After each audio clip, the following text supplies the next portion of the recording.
So మన previous short వీడియోలో మనం జావాస్క్రిప్ట్లో ఉండే కండిషనల్ స్టేట్మెంట్స్ గురించి అయితే నేర్చుకున్నాం.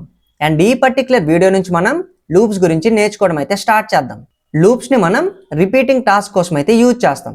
ఎగ్జాంపుల్ మనం స్టార్టింగ్ ఫర్ లూప్ గురించి అయితే తెలుసుకుందాం. ఫర్ లూప్ సింటాక్స్ చూడడానికి మనకి ఈ విధంగా అయితే ఉంటుంది. అండ్ స్టార్టింగ్ మనం ఫర్ అనే కీవర్డ్ యూజ్ చేసాం. నెక్స్ట్ మనం వేరియబుల్ ఇనిషియలైజేషన్ చేసాం.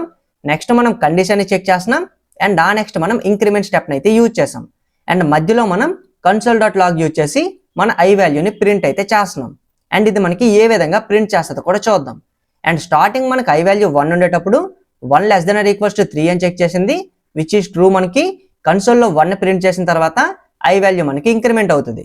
అండ్ నెక్స్ట్ మనకి 2 అయిన తర్వాత 2 less than or equals to 3 which is also true. And కన్సోల్లో 2 వాల్యూని ప్రింట్ చేసిన తర్వాత ఐ వాల్యూ 3కి ఇంక్రిమెంట్ అయింది. అండ్ నెక్స్ట్ మనకి 3 less than or equals to 3 అని చెక్ చేసిన తర్వాత ఇది కూడా ట్రూ అయింది. కన్సోల్లో 3ని ప్రింట్ చేసిన తర్వాత ఐ వాల్యూ 4కి ఇంక్రిమెంట్ అయింది.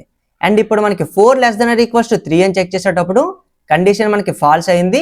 సో మనకి ఫర్ లూప్ మొత్తం టెర్మినేట్ అయితే అయిపోద్ది. సో నెక్స్ట్ వీడియోలో మనం వైల్ లూప్ గురించి నేర్చుకుందాం. అండ్ కంటెంట్ మిస్ అవ్వకూడదు అనుకుంటే ఛానల్ అయితే ఫాలో చేయి.